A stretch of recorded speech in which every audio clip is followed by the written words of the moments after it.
semuanya, salam sejahtera bagi kita semua. Anak-anakku, kali ini kita akan masuk di dalam materi perwakilan diplomatik. Setelah kegiatan pembelajaran ini, diharapkan kalian dapat menjelaskan pengertian KOR perwakilan diplomatik konsuler, menjelaskan fungsi perwakilan diplomatik dan konsuler, menjelaskan hak istimewa perwakilan diplomatik, serta menjelaskan perbedaan fungsi perwakilan diplomatik dan perwakilan konsuler. Yang pertama adalah Korps Perwakilan Diplomatik. Korps Perwakilan Diplomatik adalah badan kolektif diplomatik asing yang diakreditasi untuk negara atau badan tertentu, atau dengan kata lain, sebuah organisasi yang terdiri dari sebuah misi diplomatik dan anggota setiap penduduk negara di satu negara. Tidak ada kualifikasi khusus atau tugas di bawah hukum internasional. Tingkat perwakilan diplomatik yang pertama adalah duta besar berkuasa penuh atau ambasador. Perwakilan tertinggi dalam perwakilan diplomatik yang memiliki kekuasaan penuh dan luar biasa. Yang kedua adalah duta atau Gershen, yaitu wakil diplomatik yang pangkatnya lebih rendah dari duta besar.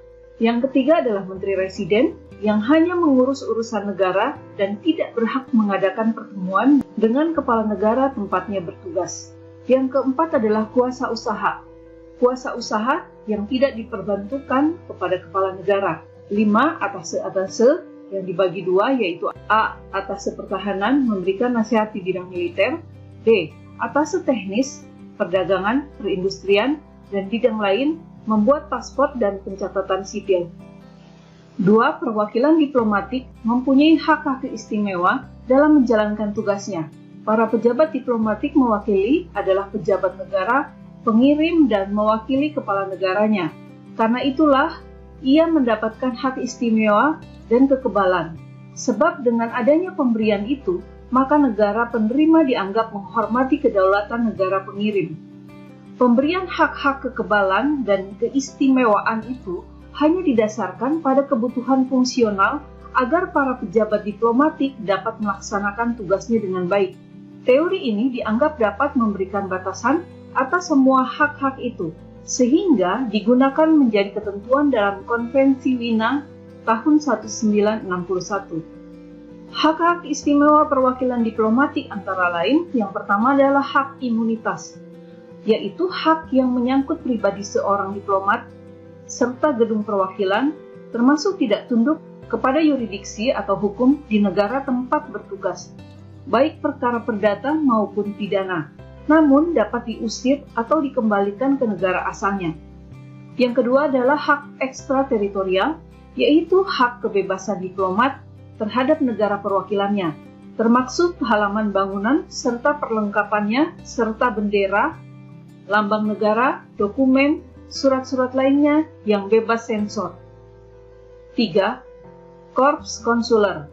Korps konsuler adalah perwakilan di luar negara yang bertugas dalam membina hukum non-politik dengan negara lain yang mempunyai wilayah kerja tertentu dalam wilayah negara penerima. Dalam menjalankan tugasnya, Korps konsuler mempunyai tingkatan sesuai dengan tugas dan fungsinya. Tingkatan perwakilan konsuler yaitu: yang pertama adalah konsul jenderal, membawahi beberapa konsul yang ditempatkan di ibu kota negara.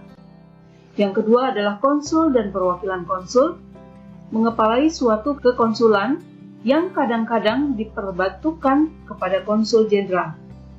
3. Agen konsul, diangkat oleh konsul jenderal untuk mengurus hal-hal yang bersifat terbatas dan berhubungan dengan kekonsulan. 4. Fungsi perwakilan diplomatik. Yang pertama adalah representasi, mewakili negara pengirim di dalam negara penerima. Kedua adalah proteksi, melindungi kepentingan nasional negara dan warga negara yang berada di dalam wilayah kerjanya.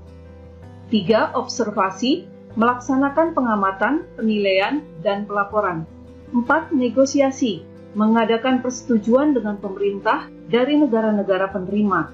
5. Relasi, memelihara hubungan persahabatan antara negara pengirim dengan negara penerima.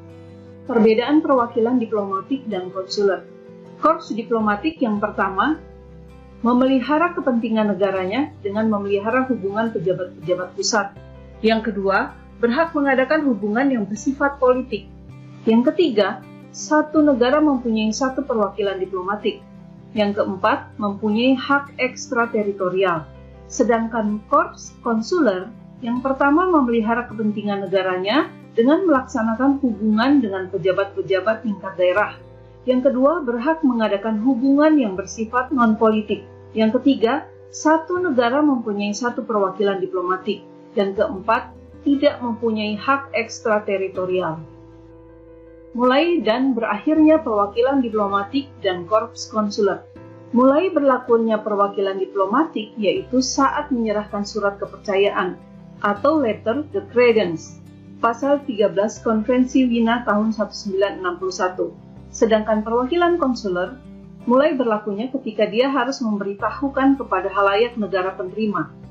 Perwakilan diplomatik fungsinya berakhir ketika pertama sudah habis masa jabatannya, kedua, ia ditarik oleh pemerintah negaranya, ketiga, karena tidak disenangi, keempat, kalau negara penerima perang dengan negara pengirim, yaitu pasal 43 Konvensi Wina tahun 1961. Dan perwakilan konsuler berakhir fungsinya ketika satu, fungsi seorang pejabat konsuler sudah berakhir, dua, penarikan dari negara pengirim, tiga, pemberitahuan bahwa ia bukan lagi sebagai anggota staf konsuler, yaitu pada pasal 23, 24, dan 25 Konvensi Wina 1963. Rangkuman 1. Diplomasi suatu negara dilakukan baik oleh korps perwakilan diplomatik dan korps konsuler.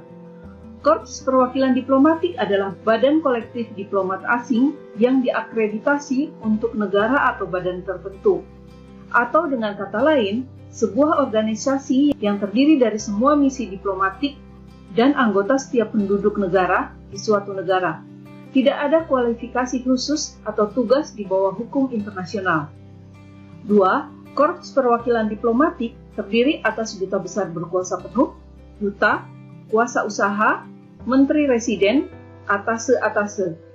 3. Perwakilan diplomatik mempunyai hak istimewa, yaitu hak imunitas, yaitu hak yang menyangkut pribadi seorang diplomat, serta gedung perwakilan, termasuk tidak tunduk kepada yurisdiksi atau hukum di negara tempat bertugas, baik perkara perdata maupun pidana, namun dapat diusir atau dikembalikan ke negara asalnya. Hak ekstrateritorial yaitu hak kebebasan diplomat terhadap daerah perwakilannya, termasuk halaman bangunan serta kelengkapannya seperti bendera, lambang negara, dokumen, surat-surat lainnya yang bebas sensor. 4. Korps konsuler adalah perwakilan di luar negeri yang bertugas dalam membina hubungan non-politik dengan negara lain yang mempunyai wilayah kerja tertentu dalam wilayah negara penerima.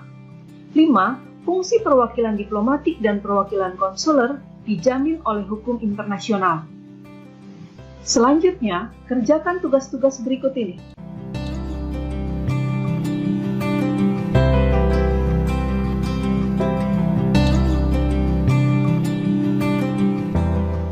Sampai di sini penyampaian materi perwakilan diplomatik. Sampai jumpa lagi pada pertemuan berikutnya. God bless you.